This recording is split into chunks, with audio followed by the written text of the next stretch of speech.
Bonne fin de journée tout le monde. Merci.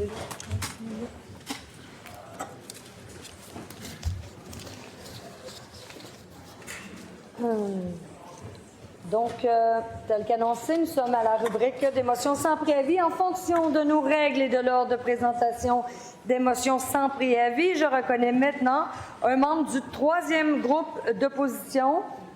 Monsieur le député de Jean Talon, à vous la parole. Madame la Présidente, je sollicite le consentement des membres de cette Assemblée afin de présenter, conjointement avec le député d'Hochelaga-Maisonneuve et le député d'Abitibi-Est, la motion suivante. Que l'Assemblée nationale constate que les citoyens de la circonscription de Chicoutimi n'ont plus de députés depuis le 4 septembre 2025. Qu'elle rappelle le droit des électeurs et citoyens de la circonscription de Chicoutimi d'être dûment représentés en cette Chambre par un ou une députée. Qu'elle demande au gouvernement du Québec de déclencher l'élection partielle dans la circonscription de Chicoutimi dans les plus brefs délais afin que le jour du scrutin ait lieu avant la fin de la présente année. Merci, Monsieur le député. Est-ce qu'il y a consentement pour débattre de cette motion? Monsieur le leader adjoint du gouvernement. Consentement, Madame la Présidente. Comme il n'y a pas de consentement, nous allons poursuivre. Et je suis prête à reconnaître un membre du groupe formant le gouvernement. Oh, Monsieur le ministre de la Justice, à vous la parole. Oui, merci, Madame la Présidente. Je sollicite le consentement de cette Assemblée afin de présenter la motion suivante, conjointement avec le leader du deuxième groupe d'opposition et le député de Jean Talon. Que l'Assemblée nationale du Québec se souvienne de la nuit des longs couteaux du 4 novembre 1981, lors de laquelle le premier ministre canadien, Pierre Elliott Trudeau, et les premiers ministres des 9 autres provinces de la Fédération ont conclu un accord pour rapatrier la Constitution du Canada en l'absence du Québec. Que l'Assemblée nationale du Québec rappelle que cet événement a mené à la promulgation de la loi constitutionnelle de 1982 sans l'accord du Québec.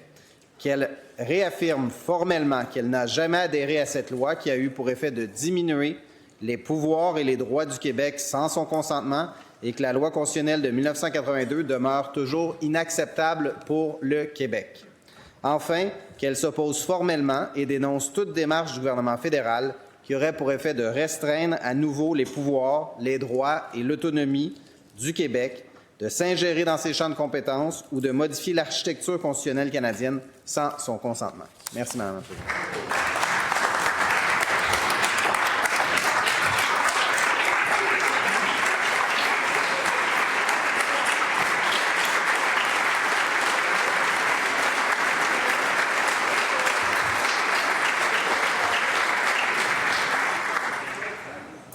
Merci, Monsieur le ministre. Y a-t-il consentement pour débattre de cette motion, Monsieur le leader adjoint du gouvernement?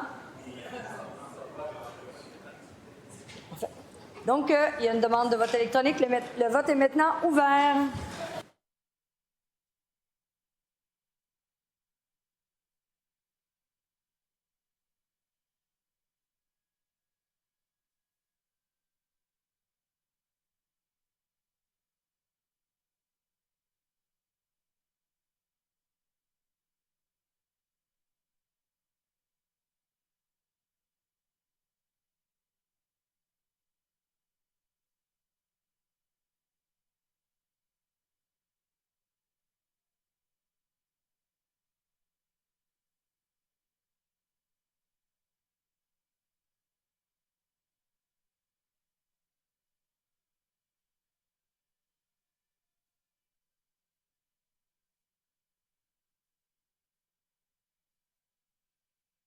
C'est ça.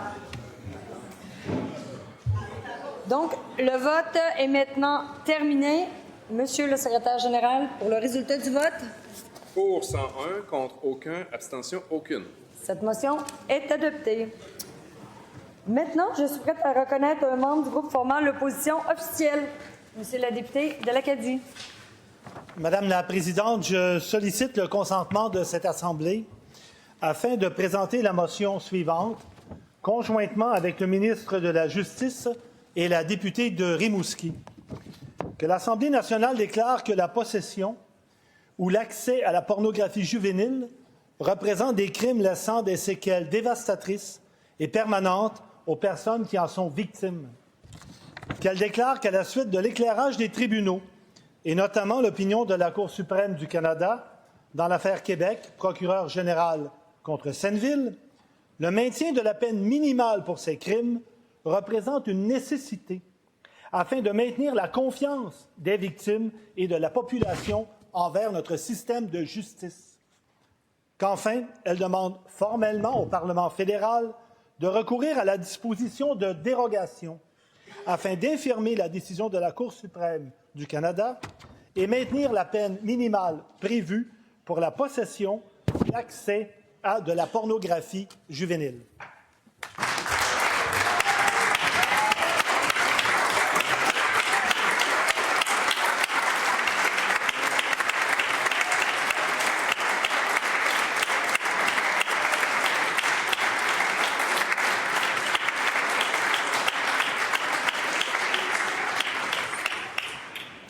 Merci, Monsieur le député.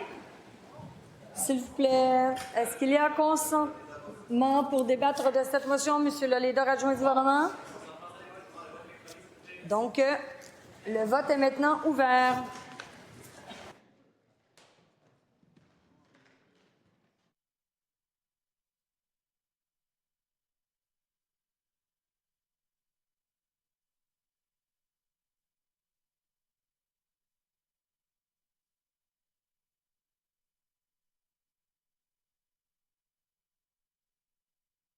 Le vote est maintenant terminé, Monsieur le secrétaire général, pour le résultat du vote. Pour 100, contre aucun, abstention aucune. Donc, la motion est adoptée.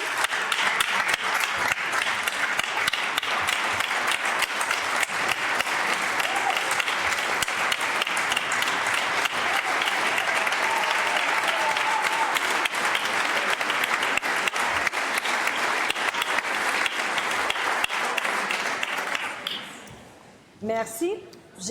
Les deux leaders se sont levés. Donc, Madame la leader de l'opposition officielle. Merci, Madame la Présidente. Je vous demanderai qu'une copie de cette motion soit transmise au ministre fédéral de la Justice. Ça sera fait, Madame la leader. Monsieur le leader adjoint du gouvernement. Et à l'ensemble des membres du Parlement fédéral et des sénateurs. Merci. Ça sera fait. Merci. Donc, nous sommes prêts à poursuivre avec un membre du deuxième groupe d'opposition, Monsieur le député de Hochelaga-Maisonneuve. Merci, Madame la Présidente. Je sollicite le consentement de cette Assemblée pour présenter la motion suivante.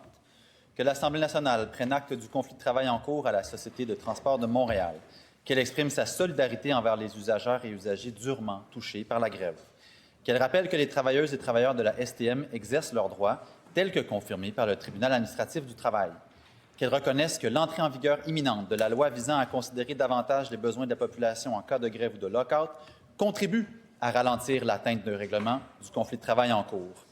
Qu'elle rappelle également que les meilleurs règlements de conflit ne naissent pas de la contrainte, mais du dialogue et de la reconnaissance du rôle essentiel des travailleuses et travailleurs.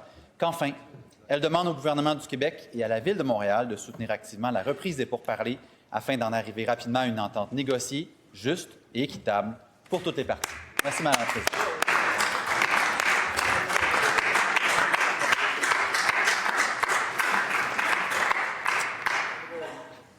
Merci, Monsieur le député. Est-ce qu'il y a consentement pour débattre de cette motion? Monsieur le leader adjoint du gouvernement. Merci. Donc, comme il n'y a pas de consentement, nous allons poursuivre.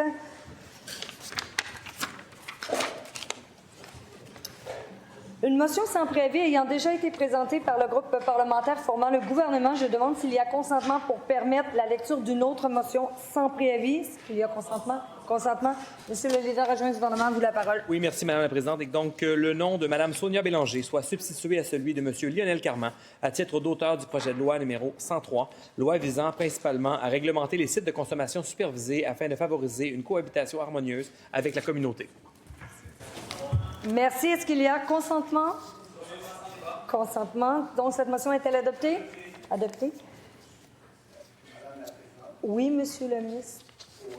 Prochaine motion, rétroactive de consultation sur le projet de loi 108 ainsi que pour le 111. Est-ce qu'on aurait le consentement des collègues pour ne pas faire la lecture?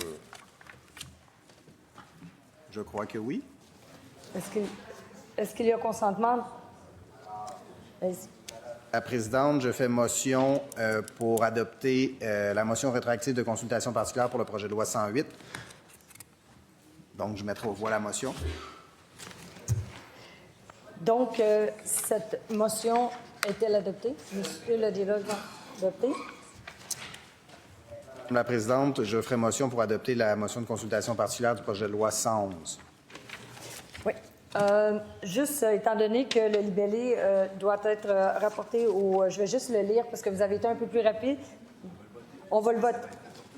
OK. Donc, parfait. Donc, ça va être voté. On va le rapporter au procès-verbal simplement, pas besoin de lecture. Monsieur le ministre, pour la deuxième motion, tout le monde...